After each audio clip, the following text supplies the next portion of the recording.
주 예수님 고치시리. 내 병든 손 내밀으라. 주님 고치시리라.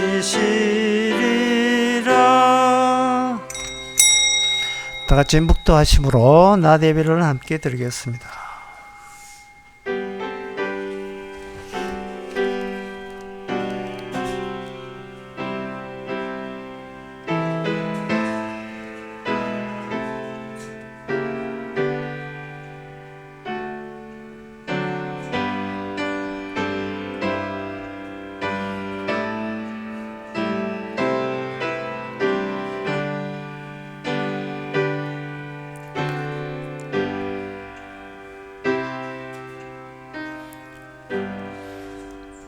전능하사 천지를 만드신 하나님 아버지를 내가 믿사오며 그의 아들 우리 주 예수 그리스도를 믿사오니 이는 성령으로 잉태하사 동전 마리아에게 나시고 본디오 빌라도에게 고난을 받아사 십자가에 못 박혀 죽으시고 장사한 지 사흘 만에 죽은 자 가운데서 살아나시며 하늘에 오르사 전능하신 하나님의 편한 자 계시다가 저희로서 산 자와 죽은 자를 심판하러 오시리라.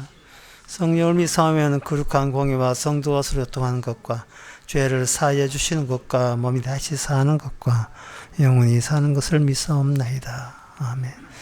지혜자의 말씀은 지르는 채찍 같고 회중의 스승의 말씀을 잘 박힌 목 같으니 단 한 목자에 주신 바니라.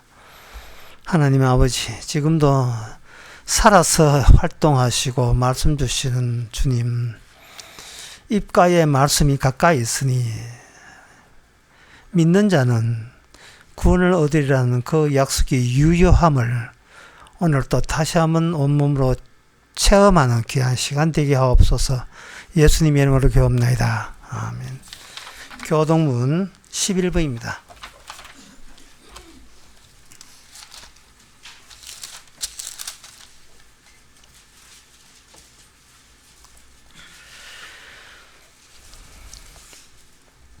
여호와여, 내가 주께 부르짖으오니 나의 반석이여 내게 길을 막지 마소서.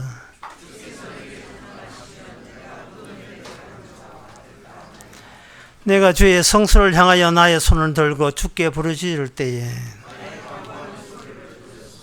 악인과 행하는 자와 함께 나를 끌지 마옵소서.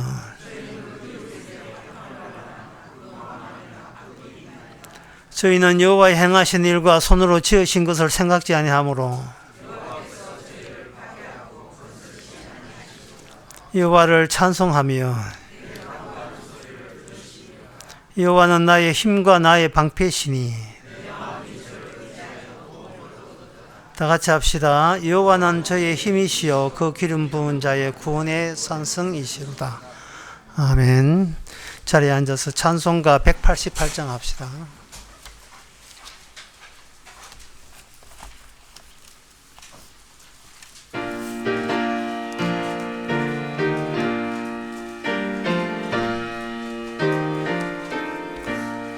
만세 반석 열리니 내가 들어갑니다. 창에 허리상하여 물과 피를 흘린 것 내게 효염되어서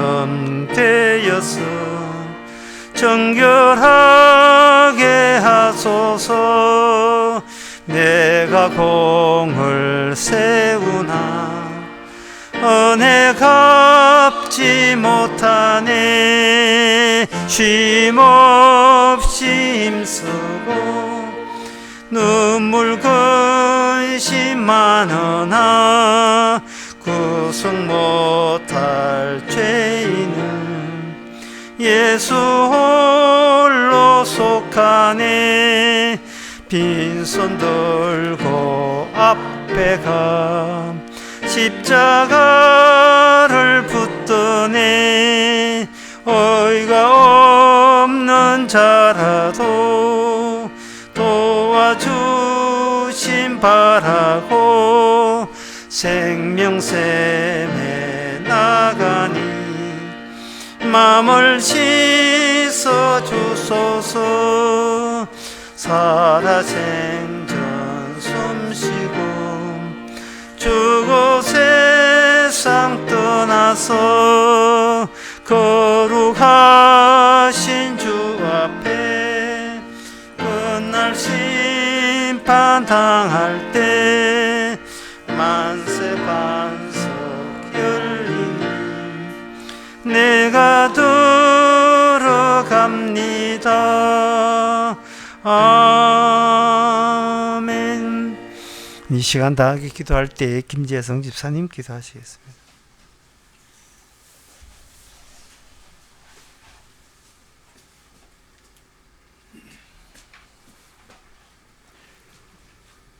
아버지 하나님, 오늘 또 말씀이 있는 곳으로 저희들을 인도하여 주시는 데 감사를 드립니다.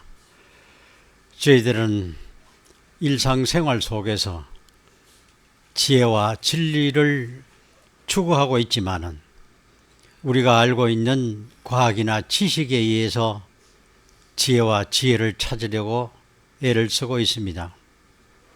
또한 우리가 살고 있는 그 지혜를, 진리를 바로 알기 위해서는 우리 주변에 있는 어릴 때부터, 태어날 때부터 가지고 나온 윤리, 도덕에 의해서 선한 일은 진리이고 나쁜 일은 비진리라는 것을 우리는 그렇게 알고 이런 생활을 하고 있습니다.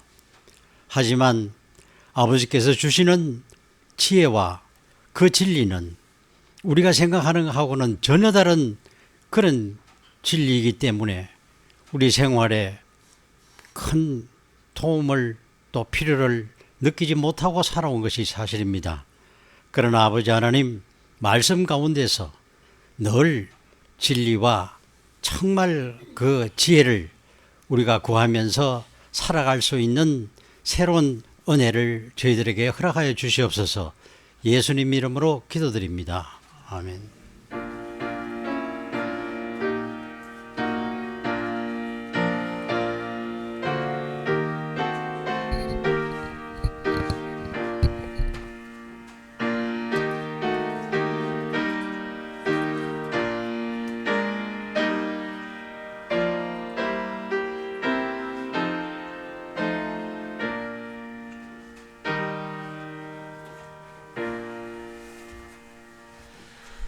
네, 시간 광고 시간입니다. 광고 없으면 찬송가 318장 합시다.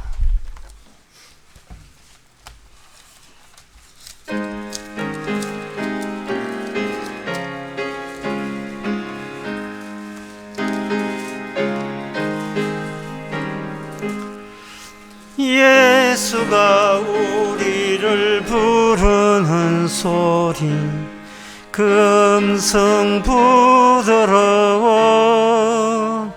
문 앞에 나와서 사면을 보며 우리를 기다리네. 오라 오라 방황치 말고 오라 죄 있는 자들아 이리로라 주 예수 앞에 오라 간절히 오라고 부르실 때에 우리는 지체하랴. 주님의 은혜를 왜 안히 받고 못 들은 채 하려나. 오라 오라 방황치 말고 오라 죄 있는 자들아 이리로 오라 주 예수 앞에 오라. 대혈이 살같이 빠르게 지나 후회하기 끝이 나고 사막의 그늘이 너와 내 앞에 울리며 가리우네.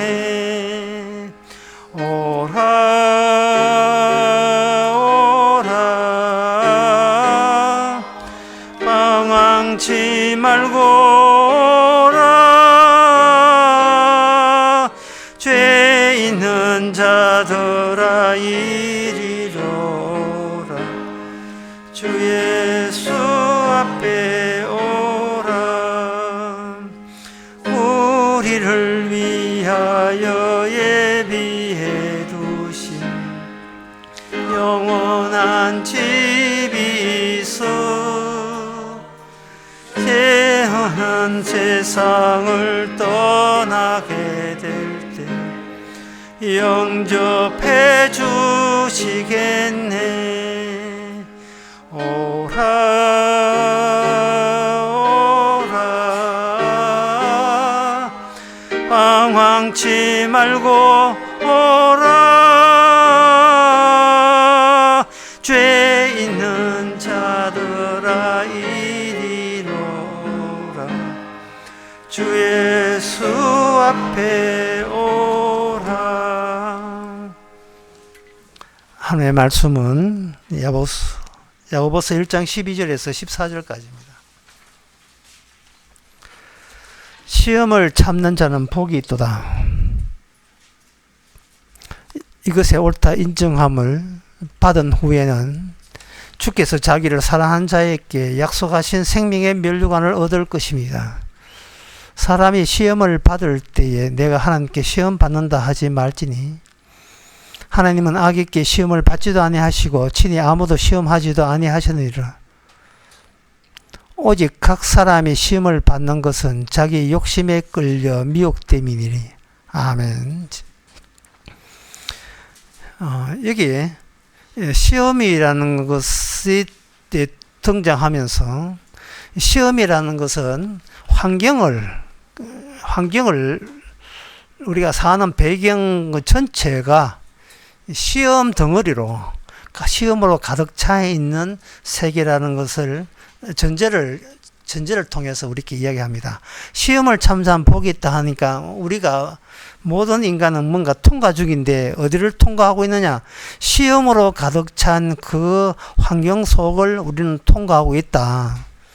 그렇게 통과가 끝나고 난 뒤에는 주님께서 자기 사랑한 자에게 약속하신 생명의 면류관을 얻을 것이라 이렇게 했어요. 생명이라는 것은 이거는 창세기 2장과 3장에 나오는 이야기입니다. 특히 창세기 2장에 보면 에덴 동산에 인간의 삶의 환경을 지배했던 하는데 두 개의 나무를 통해서 하나님께서 그 취지를 우리 인간에게 부여했습니다. 어떤 나무는 따먹으면 정령 죽는다. 어떤 나무는 먹어도 되는데 여기는 생명나무다. 이것을 기반으로 해서 인간은 에덴 동산에서 살았습니다. 이것은 뭐냐 하면은 인간이 인간됨이라는 조건은 인간이 정한 것이 아닙니다. 하나님께서 정해놨습니다. 생명나무와 선악과라는 그러한 장치, 그러한 조건, 그걸 있었는데, 그런데 그 인간이 시험을 벌써 받았어요. 시험을 받았기 때문에 뱀이 와서 인간을 시험을 했습니다. 유혹을 했습니다. 그렇다면 여기서 인간이 처음부터 있던 그 자리에서 시험을 통과 못했을 때 주어지는 결과는 생명나무를 따먹지 못하고 거기서 도리어 추방당한다는 그것을 그 하나님의 취지가 드러내는데 하나님께서는 인간을 사용했다고 볼 수 있어요. 인간을 미끼로 사용하신 거예요. 시험을 받기 전까지는 인간은 자기가 왜 사는지 이유도 몰랐지요. 그리고 하나님과 인간이 있으면 그걸로 됐지, 왜 생명나무라는 것이 왜 있어야 되고, 선악과 따먹지 말라는 나무가 굳이 인간과 더불어서 동산 한가운데, 그것도 복음직도 하고 먹음직도 하고 탐스럽기만 한 그런 자태를 보이면서 왜 인간을 지배하는 조건으로 굳이 그 현장에 있어야 되는가? 그것과 하나님이 원하는 인간의 됨과 무슨 관계가 있는지 그때는 몰랐습니다. 더 놀라운 사실은 뱀이 낙원에 들어오도록 하나님께서 허용을 했다는 거예요. 인간을 시험하는 것을 목표로 삼는 마귀가 하나님과 인간이만 산다고 여겨졌던 그 낙원에까지 활동하도록 하나님께서 용납을 한 거예요. 왜? 그 이유가 뭐냐? 사람들은 그 이유에 대해서 내가 어떻게 영생을 얻는가, 어떻게 내가 행복하냐, 내가 어떻게 하면 천국에 가느냐, 이런저런 자기 중심으로 생각하는데, 그러한 환경 속에 놓여 있던 모든 조건들은 인간이 자기 중심이 되면 안 되고 예수님 중심, 하나님 중심으로 그 모든 장치, 뱀 같은 것이 다 용납되었다는 것을 하나님은 아시지만 인간은 몰랐습니다. 인간 중심이 아니었다 이 말이죠. 그래서 하나님께서는 그 생명나무와 선악과가 있었던 그때 그 사건을 하나님은 포기한 적이 없고 그대로 밀어붙입니다. 최초의 것이 마지막 거로 계속해서 유지되고 있는 거예요. 유지되고 있으면서 이것은 뭐냐 하면 하나님이 그 뱀으로 하여금 인간을 유혹해 함으로써 인간은 그때부터 개체 또는 개별 위주로 살았어요. 개별 위주로, 자기 위주로. 그래서 주님께서는 말씀을 통해서 거기서 여러 가지 상황을 통해서 그 상황 자체를 끌고 가면서 개인에서 보편으로 바뀌게 했습니다. 내가 보는 개인으로서의 나와 보편적 환경까지 고려해서 전체 보편적인 나와 그 차이와 그 갈등은 어떤 식으로 이렇게 대립이 되느냐를 우리에게 보여주는 겁니다. 인간들은 무슨 생각을 해도 반드시 자기 쪽으로 그 의미가 마지막에 자기 쪽으로 소환돼요. 돌아와요. 이번 일을 통해서 내가 이익을 받나 손해를 받나 항상 자기한테 유리한 쪽으로 자꾸 계산을 합니다. 그러니까 이거는 보편이 아니고 자꾸 개인적으로 자기한테 몰입되는 경향이 있어요. 그게 이렇게 개인으로 압축이 돼요. 축소가 되고 날이 갈수록. 그래서 하나님께서는 이 개인에게 함몰되어 가는 우리 자신을 보편으로 바꾸는 작업을 야고보서를 통해서 말씀을 통해서 우리에게 합니다.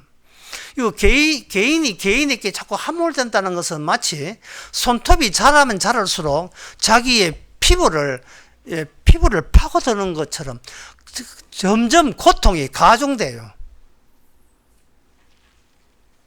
모든 상담은 지금 모든 이 세상에 상담한다는 거, 정신과를 찾아간다는 거, 심리 상담을 본다는 거, 이게 뭐냐면 그만큼 자기가 땅땅하게 압축이 돼 있고 함몰되어 있다는 증거예요.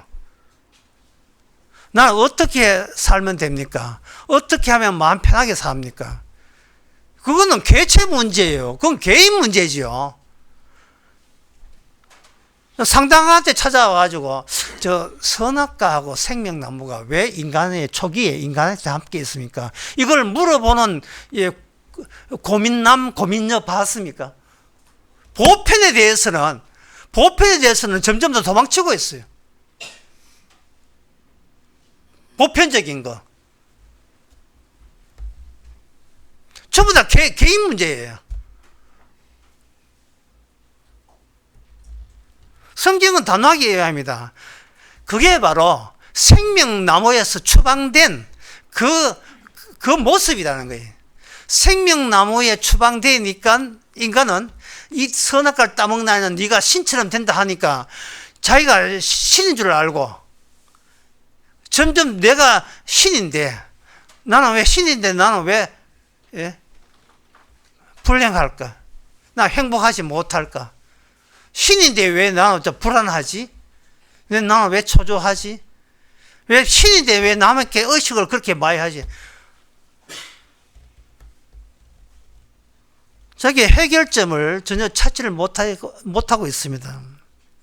그런데 오늘 본문에서는 여기 주께서 시험을 통과한 경우에 생명의 면류가 준다 했거든요. 그러니까 하나님의 방법은 뭐냐? 그 자기가 생명나무에 있는 생명을 주기 위해서는 하나님께서 제시한 조건은 마귀의 시험의 장을 거기에 그걸 눈으로 보고 온몸으로 느끼게 하고 마귀의 시험이 어떻다 하는 것을 그 마귀의 시험장에다가 그대로 집어넣고 그걸 노출시키는 거예요. 그 방법을 하게 되면 이게 내가 피해자가 아니고 내가 누구의 가해자라는 사실을 발견하게 될 겁니다. 이게 무슨 말이냐 하면은 정령 죽으리라, 네가 선악과 따먹는 정령 죽으리라 했거든요. 그리고 생명은 없다고 했습니다. 근데 인간이 개별자가 돌아서면서 그 마귀의 시험을 받아가지고 이제 누구와 한패가 되느냐 하면은 시험 받는 자가 아니고 시험하는 자와 한패가 되었어요. 시험자가 한패가 되다 보니까 그때는 뭐냐 하면은 이게 있어요. 인간에게는 생명이 없다. 인간에게는 죄가 있다. 인간에게는 죽음이 있다. 인간에게는 신이 있다. 이렇게 하는데 그것은 이미 개별자 입장에서 어떻게 하든지 이거 따먹지 마라 했음에도 불구하고 계속 추구하고 있는 저 생명나무를 노리고 신인데 이제는 영원한 완전한 악마와 같은 영원하게 신처럼 행세할 수 있는 방안을 강구하기 때문에 자기한테 그게 고민이 되어서 그런 것을 시도하는 거예요. 이 죄가 있는데 이 죄책감, 이 죄를 어떻게 해결하지? 예수의 피로 씻음 받을까? 이런 거. 내가 죽는데 이거 죽고 난 뒤에 영생이 있다 하는데 어떻게 하면 영생을 얻지? 하나님이 계시니까 하나님을 어떻게 내가 섬기고 기쁘게 해서 하나님께 이쁨 받아서 하나님께 영원히 살지? 이제 그런 쪽으로 자꾸 생각이 그런 쪽으로 가는 거예요. 그러나 하나님께서는 따먹지 말라고 금지 명령을 내렸잖아요. 금지 명령 내린 그 명령 자체를 그 취지를 하나님께서 그걸 금지 자체를 자기가 안겨버려요. 안겨버리면 인간이 선악과 따먹기 전에 상태에서 금지 금지 안에서 비로소 인간에게는 죄도 없고 죽음도 없고 특히 인간에게는 신이 없는 거예요.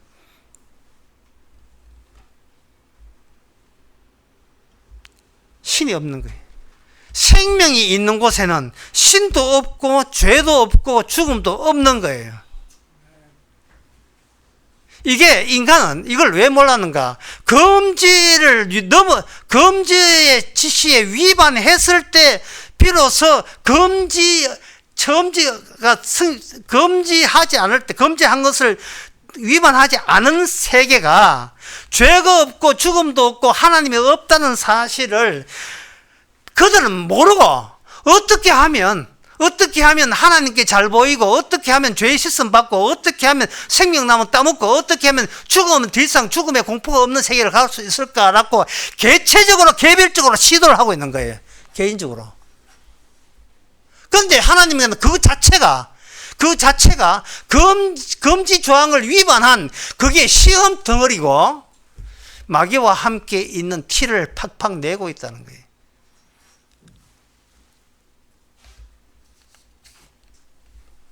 죽음이 없다는 것은 바로 죽음이 없다는 것을 하나님이 시험을 실시하면서 발견되는데요. 창세기 22장 1절 이후에 하나님이 아브라함을 시험하시려고 그를 부르시되 아브라함아 여기 있나이다. 여호와께서 가라사대 내 아들 내 사랑하는 독자 이삭을 데리고 모레아 땅에서 가서 내게 지시한 상으로 그의 번제를 드려라. 여기서 왜 인치시를 하느냐 하면 하나님께서 아브라함을 시험하시려고 한 거예요.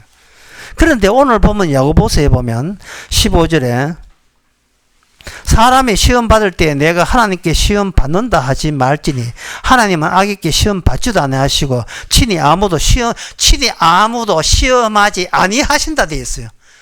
하나님은 누구도 시험하지 아니하시는 데 있는데 분명히 창세기 22장 1절에 하나님이 시험한다고 되어 있어요.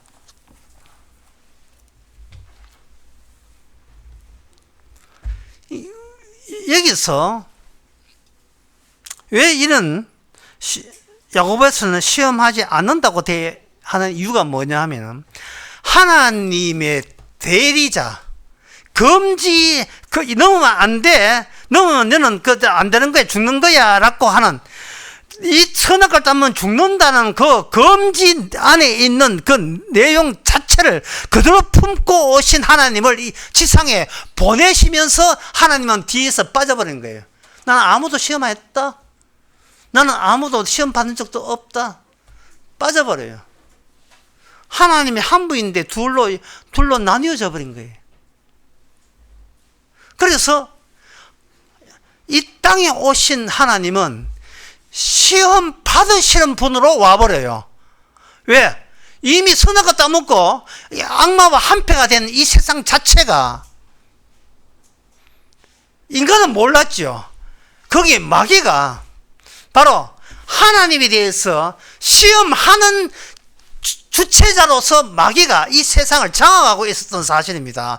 거기에 하나님이 아들이 거기에 그 세계에 뛰어든 거예요. 금지선에서 넘어갈 수 없는데 이제 인간은 넘어갈 수 없는 금지 이전의 세계를 금지 저쪽의 세계에서 도리어 금지라는 그 폭을 내용을 가지고 주님께서 이쪽으로 뛰어든 거예요.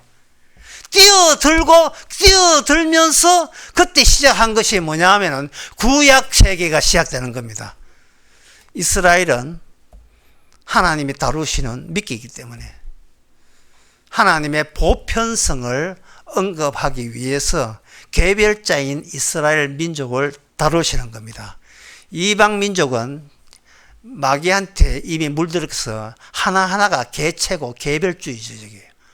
그들에게는 진정한 보편성이 없어요. 따먹기 전에, 선악과 따먹기 전에 하나님이 생각했던 그 진리의 보편성에 대해서는 그들은 전혀 모릅니다.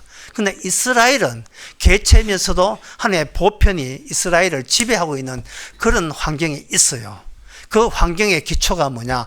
아브라함의 자손이거든요. 아브라함부터 시작한 이 원칙은 내가 너를 시험한다, 네 자식을 바치라는 이러한 원칙이 국가적 이스라엘 12지파에게 동일하게 거기에 계속 그 원칙이 주어지게 되는 겁니다.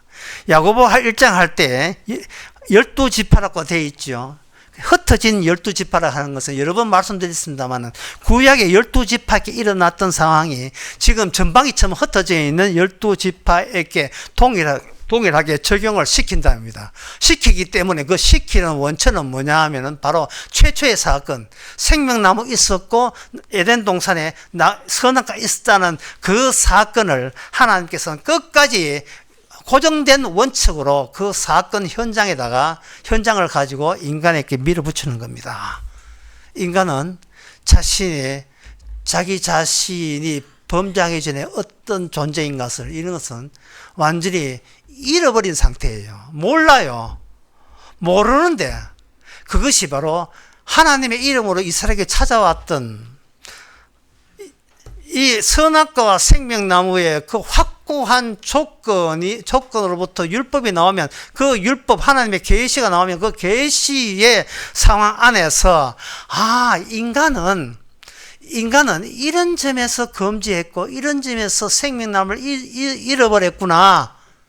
이런 점에서 우리는 지금 시험된 상태구나. 이게 내가 어떻게 사는가가 중요한 것이 아니고 내가 어떻게 행복하냐, 어떻게 이 고된 세상에서 벗어나서 천국 가느냐, 이 사고방식 자체가 마귀로부터 온 시험의 환경이에요. 시험당한 환경이에요. 구원받겠다는 것도 마귀의 제안이었고요. 천국 가겠다는 것도 악마가 인간을 시험하는 수단이 된 거예요. 종교는 말할 것도 없고요.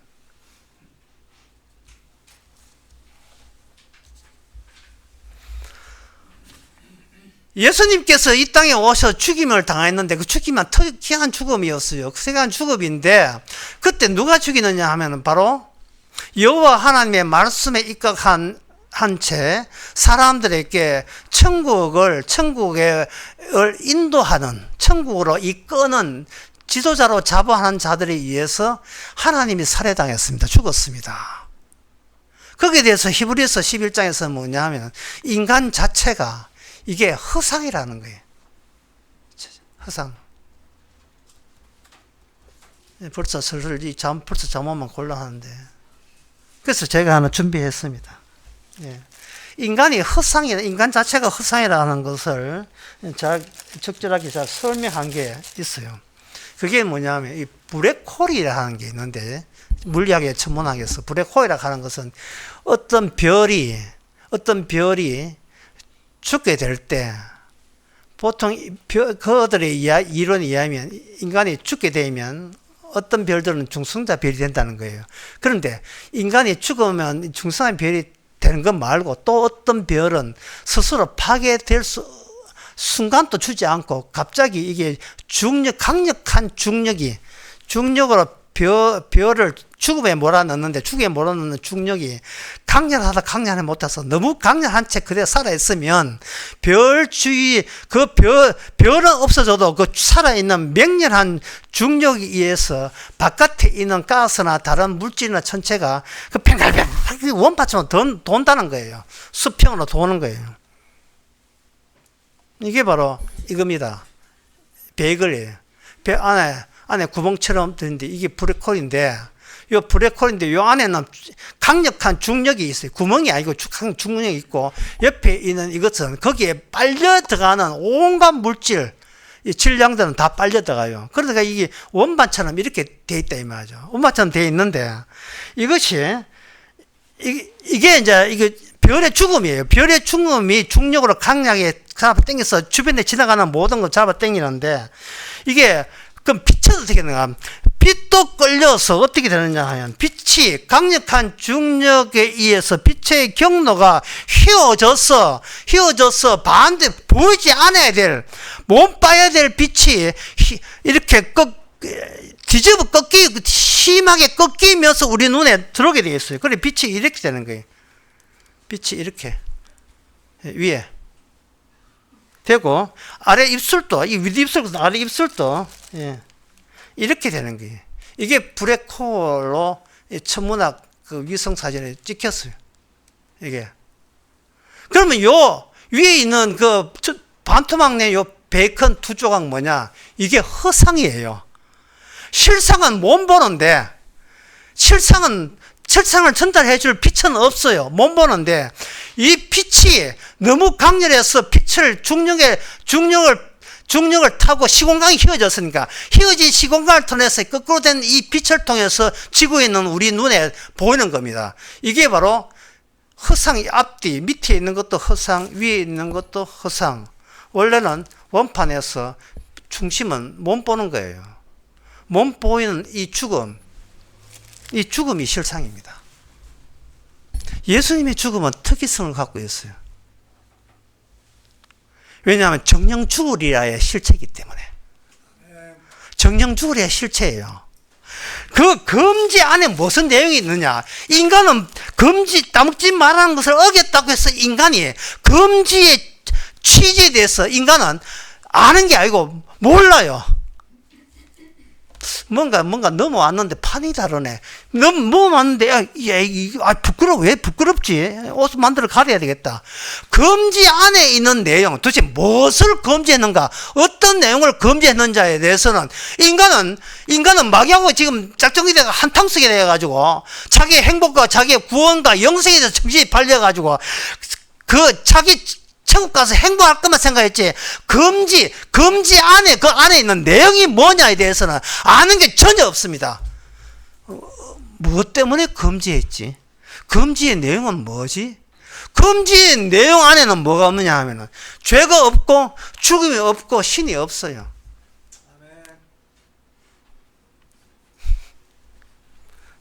그게 바로 금지 저편에, 된 우리 인간편이 아니고, 개체적인 인간편이 아니고, 개인이 신을 갖고 자부하는 이 세계 말고, 저쪽에 보편적인 저쪽 세계에는 죄도 없고 죽음도 없고 신도 없어요. 오직 뭐가 있느냐? 영생이 있을 뿐이에요. 여기서 여러분들이 신이 없다는 말이 무슨 뜻인지 잘 이해 못할 거예요. 그렇게 하신 분이 하나님인데 뭐 하나님이 없다는 말이 무슨 말이냐? 그러면 불교인가 뭐 이래 생각하는데, 그런 뜻이 아니고, 창세기 22장 1절에서 하나님께서 시험을 하시는 거예요.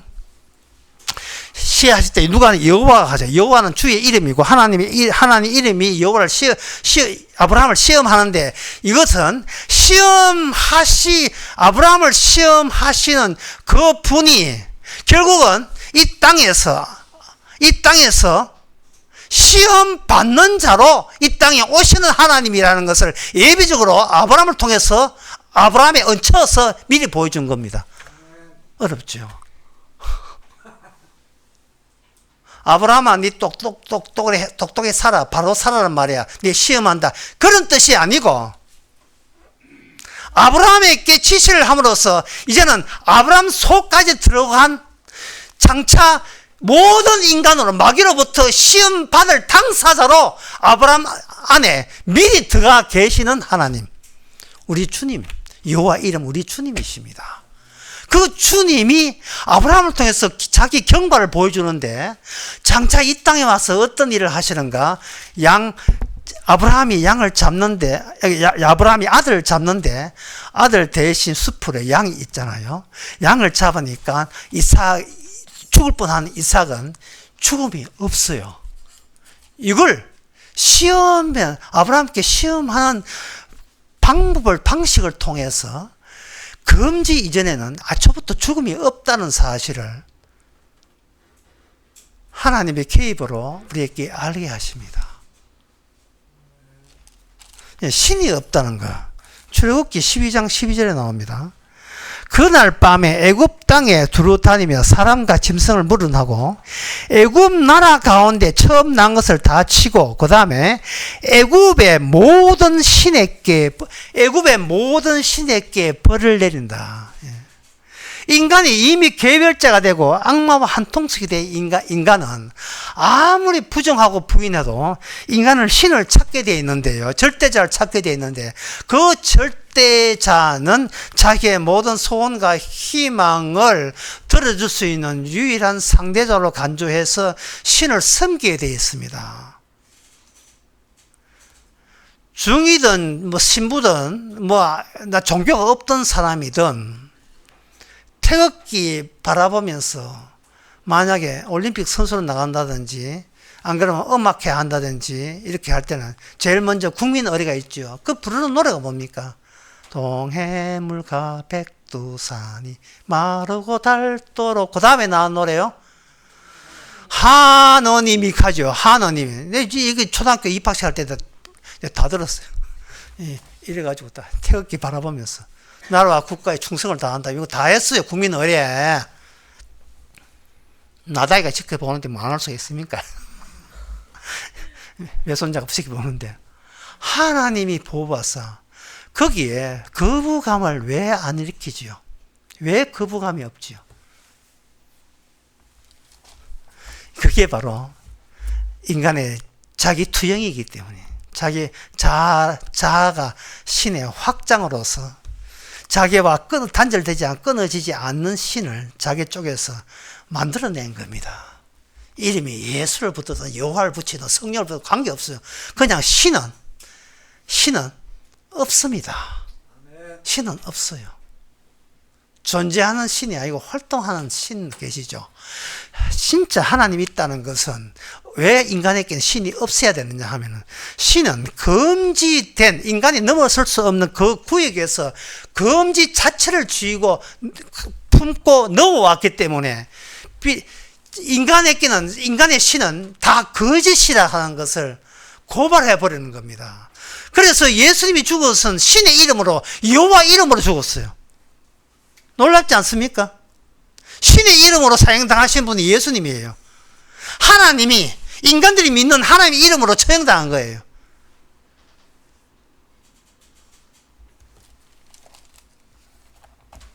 그 다음에 세 번째, 죄가 없다는 거예요. 죄가 없다는 것은 바로 역시 선지자야 되죠. 다윗 안에 시편 51편에 3절에서 5절에 나옵니다. 대저 나는 내 죄가를 아오니 내 죄가 항상 내 앞에 있나이다. 뭐 죄가 없다면서 뭐 여기서 다윗은 죄가 항상 있다고 하는 이유가 있다고 돼 있네? 이되죠. 내 죄가 항상 내 앞에 있나이다. 왜 죄가 없다고 했을까? 내가 주께만 범죄하여. 여기서 나옵니다. 주께만 범죄하여. 주님께서 찾아오지 아니하면 내가 생각한 죄는 애초부터 없었다는 거예요. 내가 왜 주님과의 만남 외에는 죄가 없는데 왜 나는 죄 있다고 생각했을까? 그거는 이미 시험 들었기 때문에 그런 거예요. 마귀가 나에게 죄의식을 심어준 거예요. 네가 살인했잖아. 우리야 죽였잖아. 네가 그 안에 간음했잖아. 이게 죄잖아.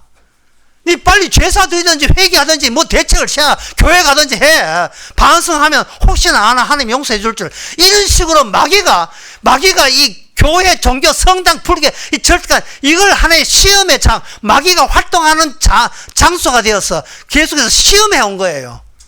그런데 다윗이 성신을 받고 지금은 하면 성령을 받죠. 성령을 받고 알게 된 것은 내가 사람과 사람 사이에 죄가 없다는 사실을 발견한 거예요. 죄가 없어요. 그리고 하나님 앞에 죄 지은 게 아니고 인간은 죄 자체를 나는 몰라야 된다는 거예요. 죄는 예수님이 아버지께 십자가에 어찌하여 나를 버리시나이까 그때 처음 등장한 게 죄예요. 왜? 금지의 금지의 그 내용은 모든 인간에서는 가려워졌고 오직 주님과 마귀만 알기 때문에 그래요. 다른 건 몰라요. 다른 사람은 몰라요. 죄도 아닌데 마귀가 인간을 들쑤셔가지고 죄책감을 줘가지고 인간으로 하여금 마음의 불안감을 없애기 위해서 기껏 2호선 교수나 찾아가고 상담해가지고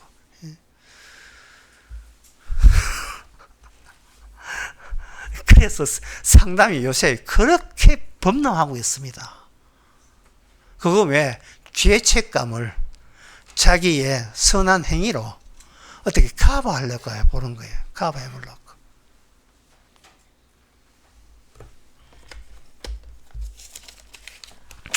일본에 자장보살 쫙 인형 같은 거 만들어 놓고 옷을 입혀가지고 그 자장보살에 비는 거예요. KBS가 하는 성물이라는 그 시리즈 나와요. 거기 보면 나와요.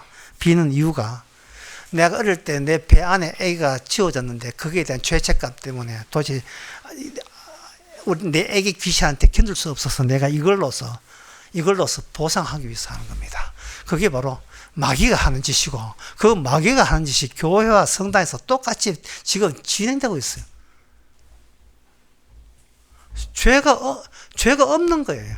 죄가 없는데 죄책감을 느낀다는 말은 지금 우리가 시험을 통과하고 있는 중이에요.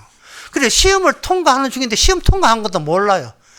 그래서 하나님께서는 어떻게 하느냐 하면 우리로 하여금 이 객관적으로 그동안 마귀가 우리를 껍질 부위를 굉장히 강화시켜 왔습니다. 악마가 똑바로 바르게 하고 훌륭하게 살고 말씀 지키고 이 두꺼운 껍데기예요. 마치 랍스터 껍데기처럼 아주 단단했어. 그 랍스터 두께 속에 있는 내용물이 빠져나갈 수가 없어요. 그래서 주님께서 어떻게 하냐면 이 껍질 부위와 그 안에 내용물을 이걸 분리시킵니다. 껍질 부위가 단단해지면 이거는 개체자로 더욱더 강화가 돼요. 내 개체자 개별자로. 손톱이 자라서 내 살갗을 파고 들어가는 것처럼 내가 더 바르게 살고 반듯하게 살고 더 철저하게 살고 완벽하게 살면 살수록 나에 대한 나의 찌름은 나의 고통은 더욱더 심화되는 거예요. 바로 유대인들이 그런 짓을 했고 지금 교회 성당이 절이 그렇게 하고 있고 일반인들은 그렇게 하고 있습니다. 양심이라는 것이 자기를 찌른 거예요. 주님께서는 이 물컹물컹한 이 내용물을 분리시키는 거예요. 분리시키면서 껍질을 어디다가 집어넣냐 하면은 특이한 그 별의 죽음에서 끌리게 해서 마rsum으로 끌리게 해서 그 블랙홀 다시 한번 보여드릴까요? 이거 안 보이죠? 안 보이는데 이게 있다는 말은 뭐냐? 이게 있다는 말은 이게 허상인 거예요. 인간은 허상이면서 실상인 척하고 살아온 겁니다. 내가 실상인 줄 알고. 허상이 실상에서 하니까 항상 이 시험거리가 뭐냐 하면은 내 인생 챙기는 게 시험거리였어요. 내 인생 챙기는 거. 모든 의미가 내 인생 챙기는 거. 그리고 남하고 만날 때는 내 주변에다가 강력한 자기장을 발동시켜가지고 계속해서 여기까지만 오고 여기에 넘어오지 말라고 강력하게 내미는 거예요. 사랑사에 만난 대인관계에서. 성경에 의합니다. 네 사람 만날 필요가 없다. 성도는 사람 만날 필요 없어요. 사람 만났다 하면 자기 의가 발생되니까요. 사람 만나서 자기장이 있어가지고 넘어오지 말고 자기 방어한다는 것은 아직까지 안 죽었다는 뜻이에요. 그 주께서는 제대로 죽이는데 어디냐? 별의 죽음에서 땡기주는, 별이 죽기 때문에 발상되는 강력한 중력장에 의해서 끌려가도록 하는 거예요. 끌려가면서 나타나는 현상은 뭐냐? 내가 허상입니다라는 고백이 나오는 거예요. 내가 이게 실상이 아니고 가짜라는 고백이 나옵니다. 그게 히브리서 11장 1절이에요. 보이는 것은 나타난 것으로 말미암은 것이 아니다.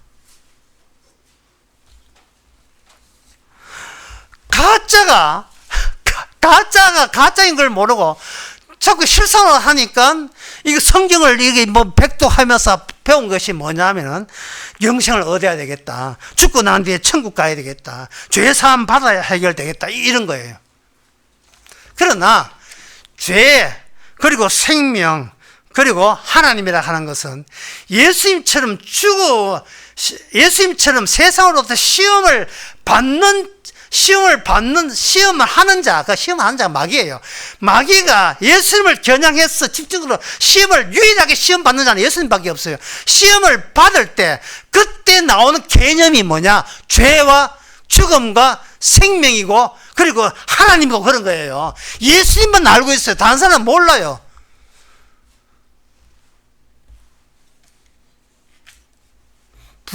그래야 그 예수님의 특이한 십자가 죽음에서 그 땡기주는 힘이 나오기 때문에 그래요. 네 가짜다. 너 가짜야. 가짜가 어떻게 진짜처럼 행상하면서 온전한 진짜, 괜찮은 진짜, 착한 진짜 그런 건 니한테 애당시 없고 그거는 마귀가 너를 뭔가 씌워버렸어. 귀신 씌우듯이 씌워서 나온 거예요. 그 껍데기와 내용물을 분리하는데 아주 여러분들이 그 이미지를 적절한 이미지를 읽었습니다. 그 옛날 제 어릴 때 날 추울 때 포장마차에 멍게하고 해삼 파는 사람이 있었어요. 우리 대구 비산동 141번지 거기 보면 서문시장에서 내단동 가는 길에 그 골짜기에 팔아요.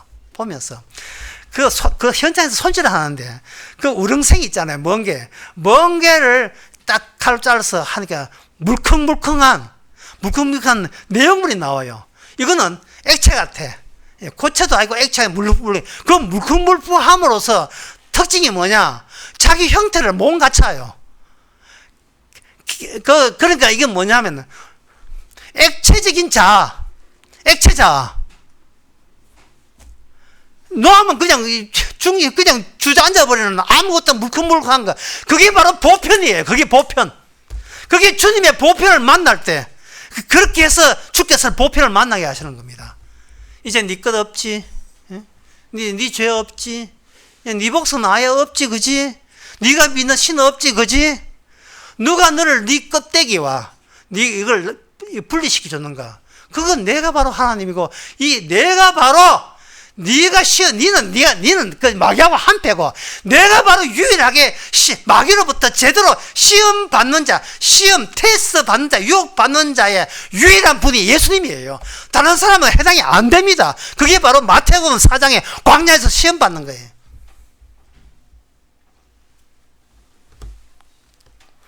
그 마태복음 4장을 한번 보겠습니다.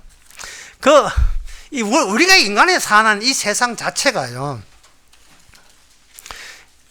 마귀가 지배하는 거예요. 주님께서 이 땅에 왔다는 것은요, 이게, 마귀는 생각이 이래요. 이 밑에는 인간 세계인데, 우리는 마귀가 이걸 딱 내 권한 밑에 지배하고 있으니까, 하나님 관여하지 마시고, 하나님끼리 그냥 사시고, 땅은 내 지배하에 내 세상으로 살게 해달라. 이게 마귀가 요구하는 겁니다. 그런데 거기에 주님께서 그 하늘을 뚫고 성령을 통해서 이 세상에 왔잖아요. 왔으니까 이건 시비는 누가 먼저 시비 걸냐 하면은 주님이 먼저 마귀한테 시비 걸은 거예요. 그게 하나님이 함부로 인간 세계에 들어오신 거예요. 함부로. 그러니까 인간의 지배하는 마귀하고 인간 전부는 어떻게 해야 되겠어요? 허락 없이 함부로 들어온 그 낯선 존재에 대해서 온 힘과 온 지혜를 다 동원해서 죽음을 통해서 추방시키는데 생각을 같이 하는 거예요. 마음을 함께 하고 같이 하는 거예요. 마치 교회 목사님은 오셔도 되는데 예수님은 우리에게 오지 마세요. 똑같은 거예요. 왜냐하면 예수님 오시면 우리는 허상이 되기 때문에, 내가 나를 구원하는 모든 시도가 다 가짜라는 게 들통나기 때문에 이거는 참을 수 없는 겁니다.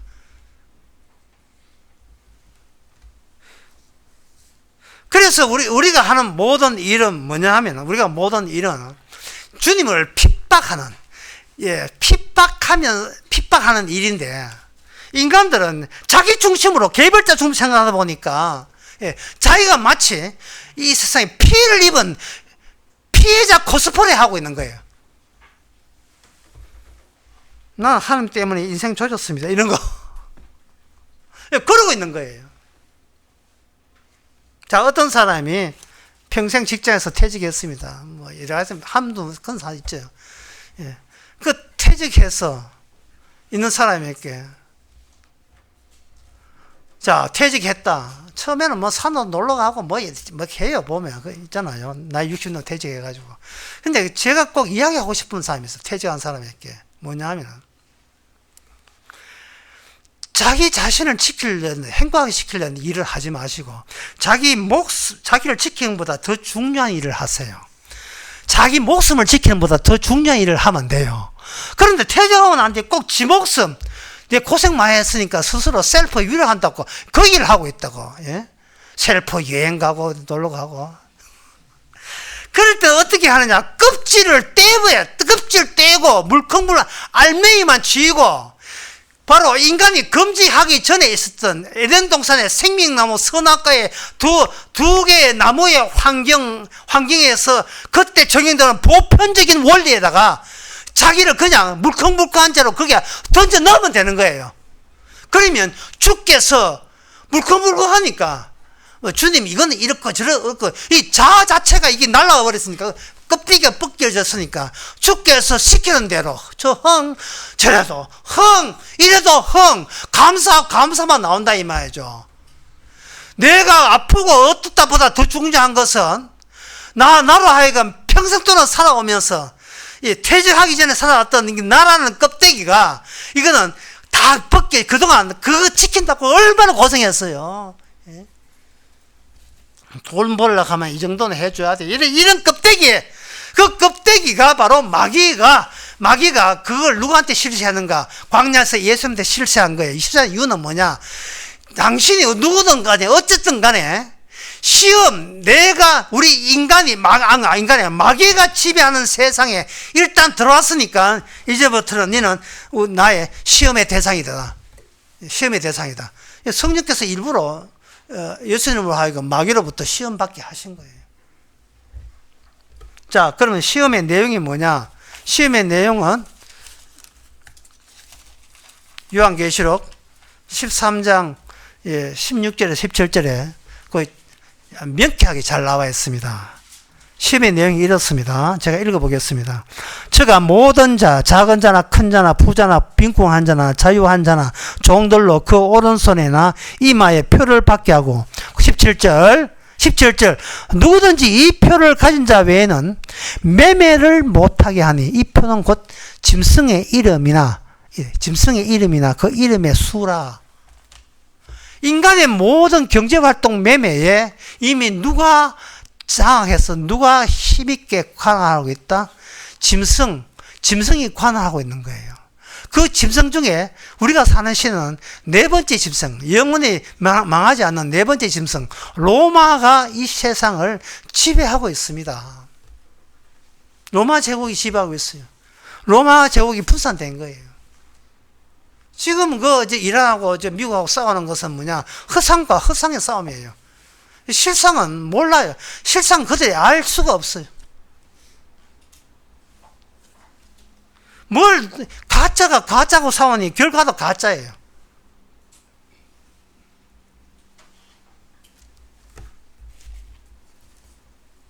그렇다면 이게 이제 짐승은 이제 국가예요. 국가. 마지막 국가가 관여해서 그 있는 백성이나 국민들이 어떤 식으로도 매매하는 방식까지 국가가 통제하고 있다는 뜻이에요, 이게. 그래서 그 광야의 세 번째가 뭐냐 하면 이런 겁니다. 세 번째, 악마의 말을 제가 대변해 볼게요. 악마가 지금 예수님 보고 하는 이야기입니다. 이미 이 세상은 이미 우리 악마가 쥐고 있다. 그러니까 좋은 게 좋으니까 다른 인간들이 내한테 복종한 것처럼 당신도 내한테 복종하게 되면 이 부귀영화 다 같이 누릴 수 있다. 요게 마귀의 마지막 시험이에요. 성경은 마귀로 되어 있잖아요. 요걸 국가로 바꿔 보세요. 국가가 모든 이 세상은 국가가 장악하고 있고 국가가 장악하지 않은 국가는 없어요. 모든 국가는 악마가 지배하고 있어요. 악마가 지배하고 있으니까 모든 민족과 국가는 특히 이방 민족은 특징은 뭐냐 하면 국가는 무조건 옳다는 거예요. 국가가 하는 일은 무조건 옳다는 겁니다. 개인이 뭘 알아? 나라가 알아서 잘할 거야. 우리 국가의 지도자가 잘할 거야. 바로 그것이 바로 구약에서 하나님이 쥐고 있는 이스라엘과 바로 인간의 이 지도자를 뽑아서 있는 국가가 이방 민족과의 그러한 전쟁과 승부가 구약 성경이 계속 이어져 오고 있잖아요. 그런데 성경에서는 뭐냐 하면은 여호와 말고 저쪽은 우상이라 했다 이 말이죠. 신이 없는 게 아니라 신이 있어요. 신까지 종교까지 인간이 만들어 놓고 그걸 지배한 겁니다. 최종적에서는 국가가 인간을 지배하는 방식으로 악마가 인간을 지배하고 더 놀라운 사실은 그거는 국가가 하는 일에 대해서는 토달지 않고 옳다는 겁니다. 뭐가 옳은가? 매매를 하게 해주시니까 옳다는 거예요.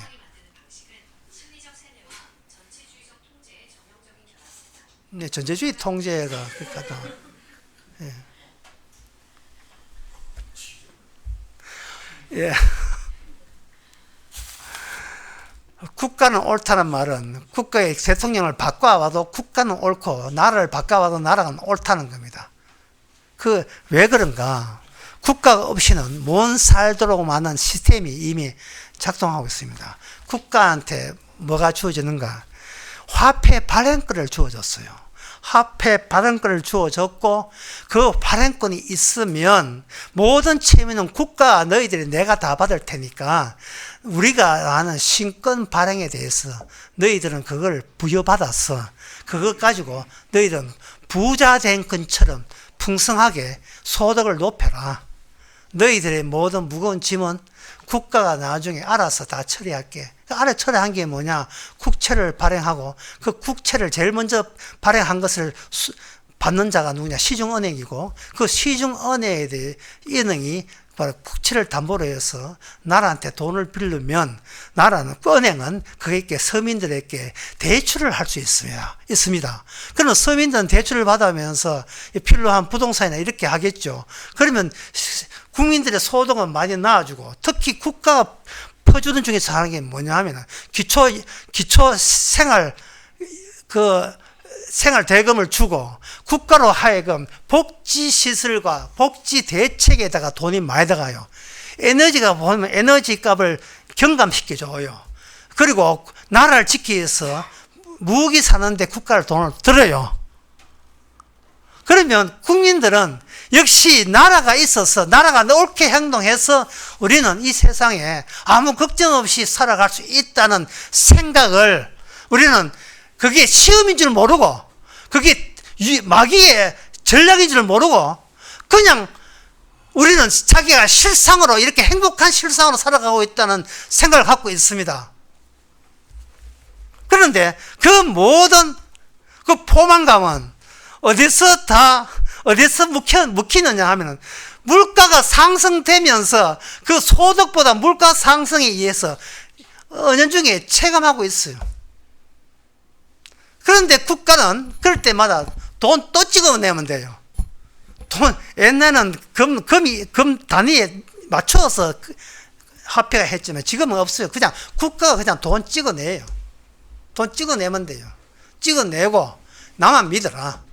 그 나라 빚은 많지만 나만 믿어라. 나중에 점점 더 해결해 줄게. 해결을 못하면 또 돈 찍으면 되면 되니까.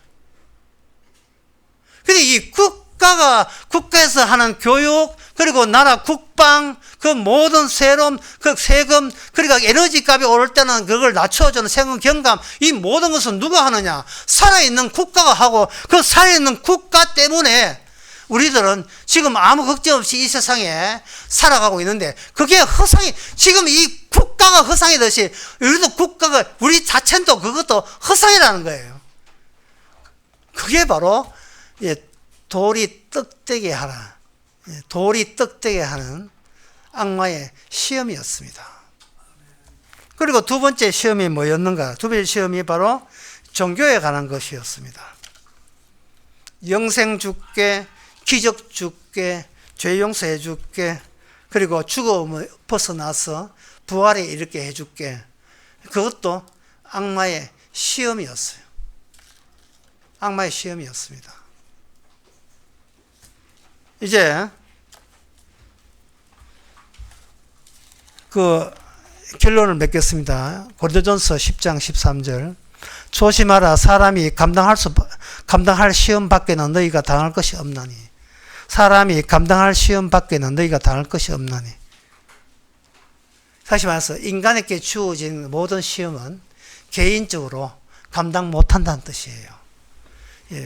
기도 빡시게 하고 신앙생활 잘해서 감당될 수 있는 게 아닙니다.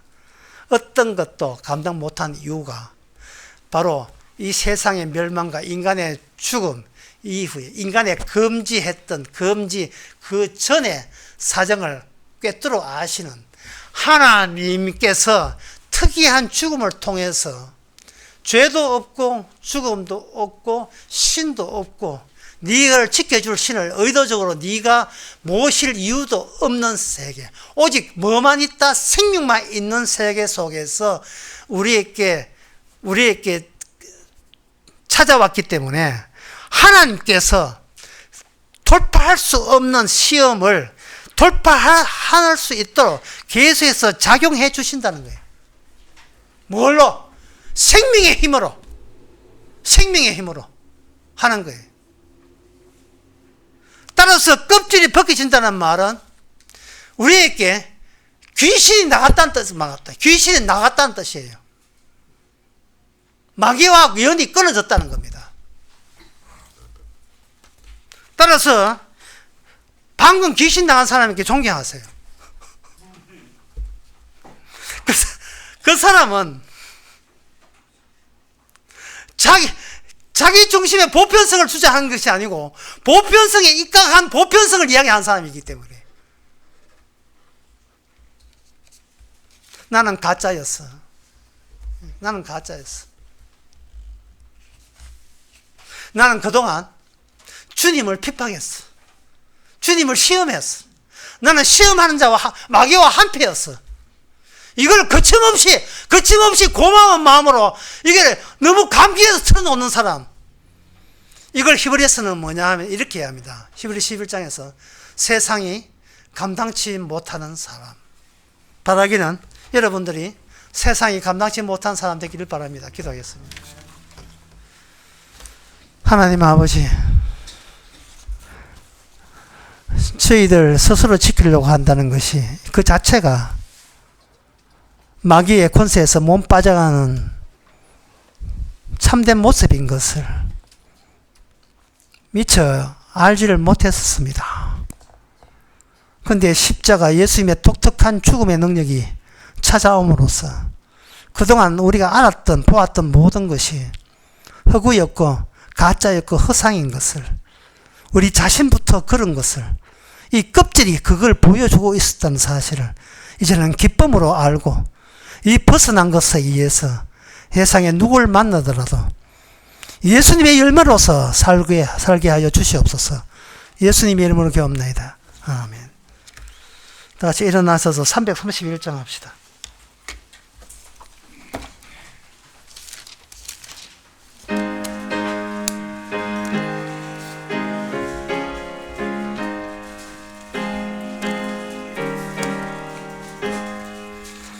나 주를 멀리 떠났다. 이제 옵니다.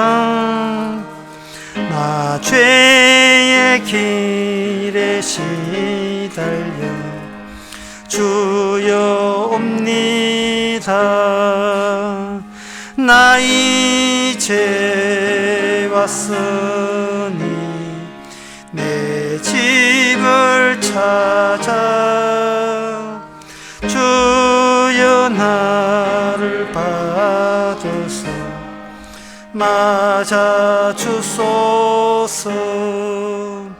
그 귀한 세월 보내고 이제 옵니다. 나 뉘우치는 눈물로 주여 옵니다. 나 이제 왔으니 내 집을 찾아 주여 나를 받으사 맞아 주소서. 나 죄에 매여 고달파 이제 옵니다. 주 크신 사랑 받고자 주여 옵니다. 나 이제 왔으니 내 집을 찾아 주여 나를 받으사 맞아 주소서. 이 병든 마음을 고치려 이제 옵니다. 그 힘과 소망 바라고 주여 옵니다. 나 이제 왔으니 내 집을